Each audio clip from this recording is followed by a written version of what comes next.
Bueno, yo soy la doctora Lluvia Sugey Sosa Quintero, soy hematóloga y tengo un posgrado de trasplante de células progenitoras hematopoyéticas. El tema que me invitan a comentarles el día de hoy es de gran interés, ya que el trasplante de células progenitoras hematopoyéticas o de médula ósea es un procedimiento terapéutico que se utiliza hoy en día para el tratamiento de varias enfermedades malignas, no malignas, tanto oncológicas como hematológicas, e inclusive enfermedades inmunológicas, y que consiste en la administración de células progenitoras hematopoyéticas, ya sea del propio donador, que en este caso hablaríamos de un trasplante autólogo, o bien células progenitoras hematopoyéticas que van a proceder de otra persona, ya sea el familiar del paciente, preferentemente uno de sus hermanos, que sea genéticamente relacionado al paciente, o bien que este donador se seleccione de un registro de donadores que desafortunadamente no tenemos en México, o bien que estas células progenitoras vengan en sangre de cordón umbilical. Y esto es lo que nosotros llamamos un trasplante alogénico. Bueno, el trasplante alogénico a su vez puede ser relacionado, que quiere decir que nuestro donador o la persona que nos va a donar las células progenitoras hematopoyéticas pues es un familiar, o es relacionado porque comparte la mayoría de los genes con nosotros, por eso es HLA compatible, o bien puede ser no relacionado, o sea que no comparte igual todos los genes, o no estar emparentado, que puede compartir información genética con nosotros, pero no ser nuestro familiar. Y existe actualmente otro tipo de trasplante alogénico que cada día cobra mayor importancia, que es el trasplante haploidéntico, en el cual nos puede donar uno de nuestros hermanos, inclusive nuestra mamá, nuestro papá, porque comparte la mitad de la información genética, y lo cual es muy favorable para aquellas personas que no tienen un donador HLA compatible idéntico, porque les da una oportunidad para curar su enfermedad. Muy gracias, doctora.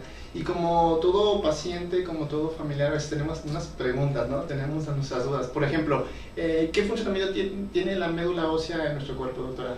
Bueno, pues nada más y nada menos, la médula ósea es un tejido esponjoso que se va a encontrar en los huesos largos, en las cavidades de los huesos largos, y ahí es la fábrica de lo que viene siendo las células de la sangre, las que encontramos en sangre periférica, como viene siendo los glóbulos rojos, en el cual se encarga de transportar el oxígeno a los tejidos, las plaquetas que intervienen a la coagulación, o lo bien que vienen siendo los leucocitos, que nos van a ayudar a defendernos de las infecciones y que también montan parte de la respuesta inmunológica. Pues bien, las células madre, como bien se dice, son las que van a originar a las formas inmaduras de las células, que son las células progenitoras, y finalmente, cuando estas ya hayan alcanzado en médula ósea su maduración, pues van a ir a sangre periférica. En el caso de los pacientes que tienen alguna enfermedad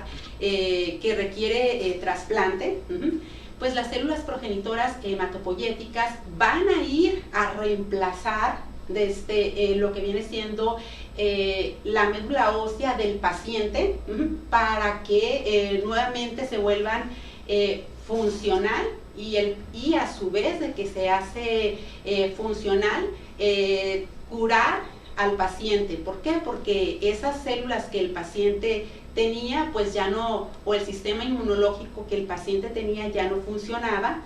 Entonces lo vamos a reemplazar con un sistema hematopoyético, y a su vez un sistema inmunológico que lo va a ayudar a combatir la enfermedad.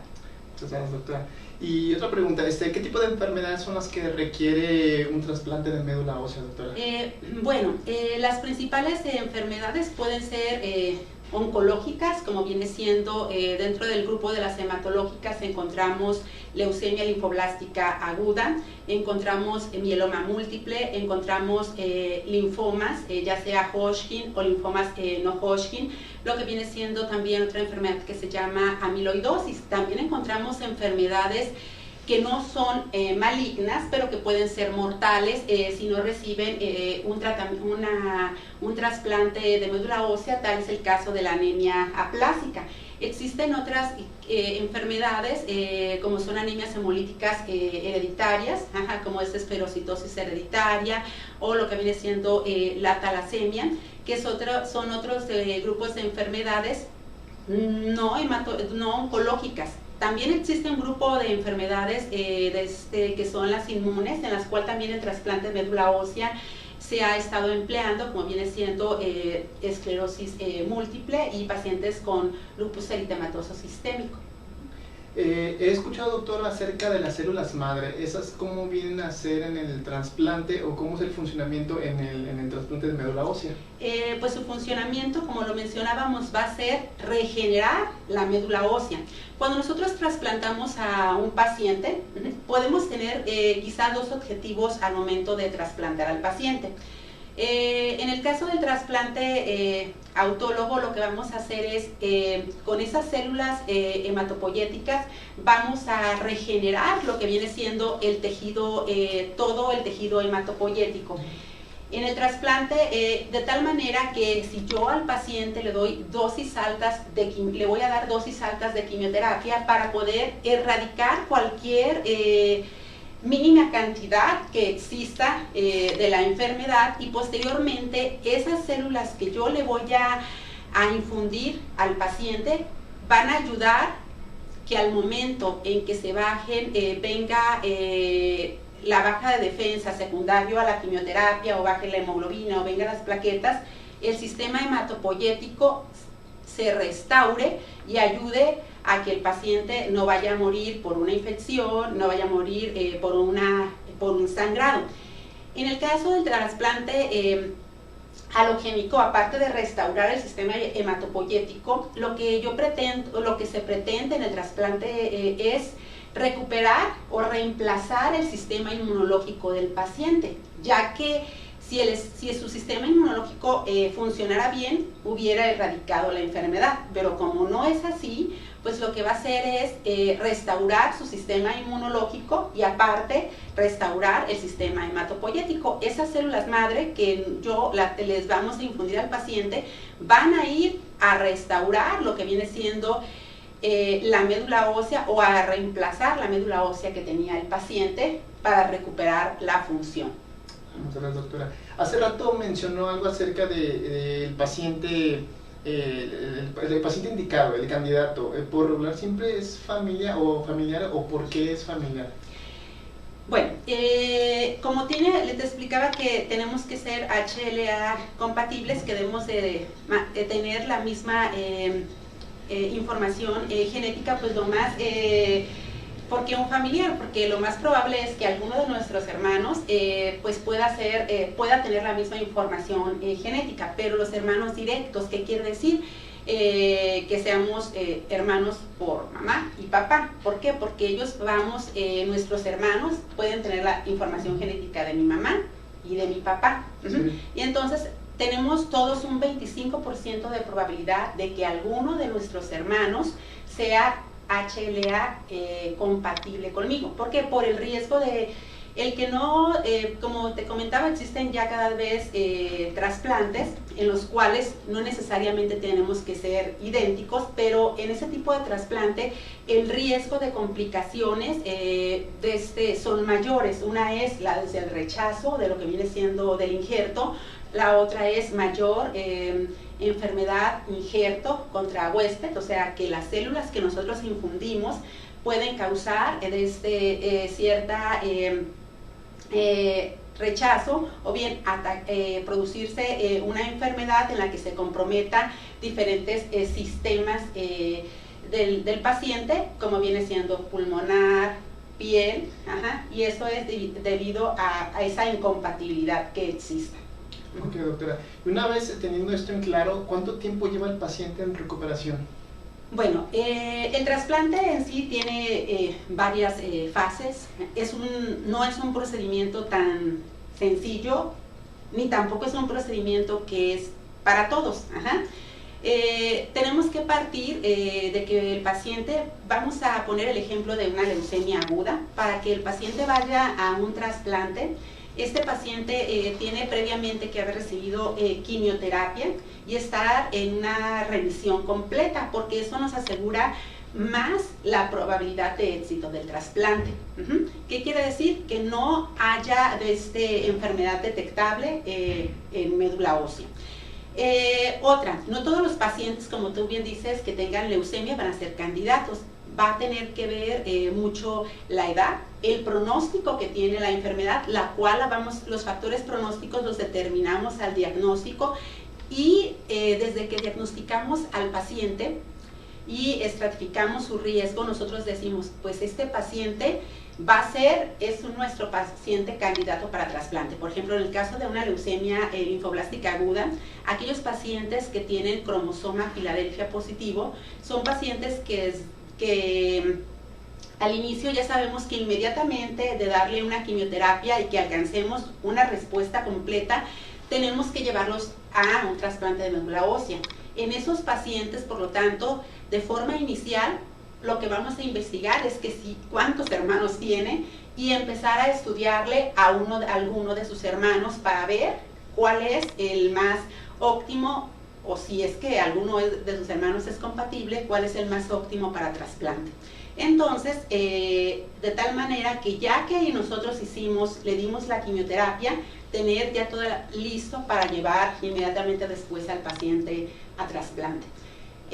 Una vez que terminó la fase de quimioterapia, nosotros hacemos una evaluación al paciente para ver, y esto es funcional y va desde lo neurológico hasta lo psicológico, hasta funcional de riñón, pulmón, hígado y corazón, infecciosos, y también pues vemos que el donador esté en condiciones para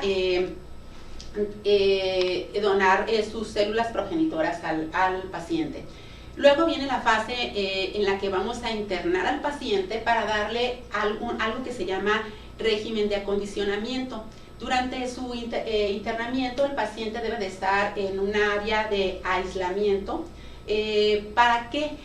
Para prevenir todo el riesgo de infecciones posibles, porque el acondicionamiento consiste en dosis muy altas de quimioterapia, en lo que yo me voy a llevar no solamente las pocas células malignas que haya tenido, sino que también me voy a llevar las pocas células buenas que el paciente tiene. Entonces voy a llevarme el tejido hematopoyético y voy a dejar al paciente en un estado de inmunocompromiso grave, que si no tengo los cuidados necesarios, cualquier infección pues puede ser mortal al paciente. Y es por eso que debe de estar aislado. Es por eso, y no es un aislamiento así muy sencillo, de hecho es un aislamiento que consiste en que prácticamente lo más estéril posible. Debe de estar en un área que tenga mínimo filtros purificadores de alta eficiencia, en el cual filtra partículas con un 99.99%. Pero bien, el paciente, el procedimiento, luego tenemos la idea de que me van a trasplantar de médula y me van a meter a un quirófano. No. Sí. Una vez que me hacen, el paciente se aplica el régimen de acondicionamiento, que son la quimioterapia, el paciente va a recibir las células progenitoras que se le obtuvieron al donador. Cuando es halogénico, se le obtienen al donador a través de una recolección como si fuera a donar plaquetas, y una vez que estas se recolectan, se van a infundir. En sí el trasplante es como una transfusión sanguínea, inclusive más rápido que una transfusión sanguínea.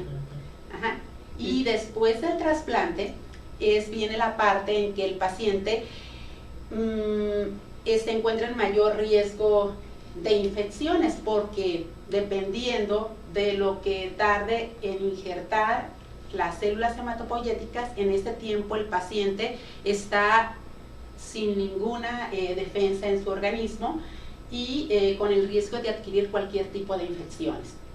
Okay. Y una vez dada esta explicación, doctora, ¿cuáles serían los cuidados posoperatorios en casa? Porque sabemos que estamos en el hogar y pues ahí se presentan muchas cosas. Post-trasplante, el paciente para empezar tiene el riesgo no solamente después de la infusión de las células progenitoras hematopoyéticas, tiene un riesgo inclusive inmediato, mediato y tardío de posterior. Entonces, para egresarse, generalmente el paciente debe de haber injertado. ¿Qué quiere decir con que injertado? Quiere decir que nosotros vamos a tener en sangre periférica una cuenta total de neutrófilos mayor de 500, una cuenta total de hemoglobina mayor de 8 y una cifra plaquetaria mayor de 50.000, la cual debe de ser sostenida por 3 días.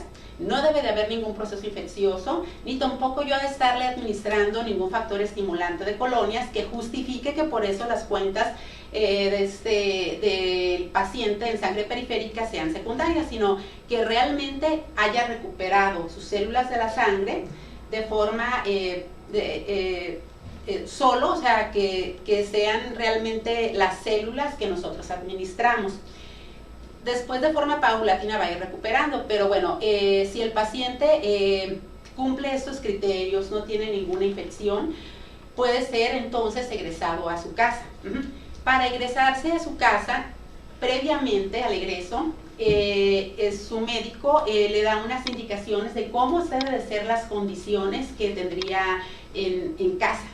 Entonces va a ser un cuarto individual, no debe de tener alfombras, de preferencia no debe de tener cuadros. En la casa donde esté el paciente no debe de haber mascotas. El paciente, todo lo que se le prepare al paciente debe de ser con agua potable. El cuarto del paciente no debe de tener cortinas, ni tampoco tiene que dormir alguien con él. La idea de que esté en casa es lógicamente para estar más cómodo, pero eso no quiere decir que no vamos a extremar las precauciones, porque el paciente, aunque bien pudiera tener la sangre, su tejido en sangre periférica, una buena cuenta total de leucocitos, de hemoglobina y de plaquetas, su sistema inmunológico todavía no se ha recuperado al 100%. Esto puede ser de 3, 6 meses hasta un año si no se presentan otras complicaciones, como en el caso del trasplante halogénico, que viene siendo enfermedad injerto contra hueso, ¿sí? Entonces no es más sencillo decir ya me quiero atender a mi casa, no, sino por todos los cuidados. Son muchos cuidados. Básicamente todo el procedimiento, todas las etapas del procedimiento de trasplante se debe extremar precauciones de higiene, o sea, de proteger a lo que viene siendo al paciente de que no vaya a adquirir una infección, porque la mortalidad asociada al trasplante está muy en relación a infecciones. Entonces el paciente tiene el riesgo. Lo que nos complica, nos preocupa realmente es que vaya a adquirir un proceso infeccioso, porque al contrario de lo que viene siendo otros tipos de trasplante, como viene siendo tal vez de órganos sólidos como es el de hígado, el de riñón, aquí estoy también tratando de reconstituir el sistema inmunológico del paciente. En esos tipos de trasplantes de órganos sólidos, el sistema inmunológico y el hematopoyético no se encuentran comprometidos, como es en el caso del trasplante de médula ósea. Ahorita en estos momentos nos encontramos en la unidad de trasplante. ¿Por qué atenderse, doctora, aquí en el Hospital México-Americano? Bueno, como ya hemos comentado a lo largo de esta plática, el procedimiento es un procedimiento de alta especialidad y tiene que realizarse en un área que cumpla los mínimos estándares que cumplen las guías internacionales para cuidados de paciente de trasplante de médula ósea. ¿Y por qué aquí? Porque afortunadamente el hospital ya cuenta con un área acondicionada para este tipo de pacientes, que tiene su área de aislamiento, que tiene filtros para purificadores de aire de alta eficiencia. Además se cuenta con lo que viene siendo las medidas que nos piden las guías para la mayor protección del paciente. También contamos ya con personal no solamente de enfermería, sino también con personal médico, con personal de higiene, y todo el equipo que participa de nutrición comprometidos con lo que en la seguridad del paciente y de proporcionarle pues también una atención de calidad. Claro que sí. Y realmente esa es porque yo diría que sí, el Hospital México-Americano es un lugar óptimo para manejar a estos pacientes. Bueno, ¿alguna otra cosa que agregar, doctora? Bueno, pues yo creo que es una muy buena idea, o realmente el proyecto que el Hospital México-Americano ha realizado para atender a estos pacientes que anteriormente se iban a otros lugares del país a trasplantarse. Pues decirles que ya tenemos un área acondicionada para atender a este tipo de pacientes, y pues que estamos aquí con la mayor disponibilidad para cuando alguien requiera pues este tipo de tratamiento. Muchísimas gracias, doctora, y muchísimas gracias por estarnos viendo y escuchando, y pueden dejar sus comentarios o cualquier duda o consulta, pues estamos a sus órdenes. Mi nombre es Héctor, la doctora Lluvia Sosa. Gracias por acompañarnos, doctora. Muchas gracias. ¿Qué compromiso?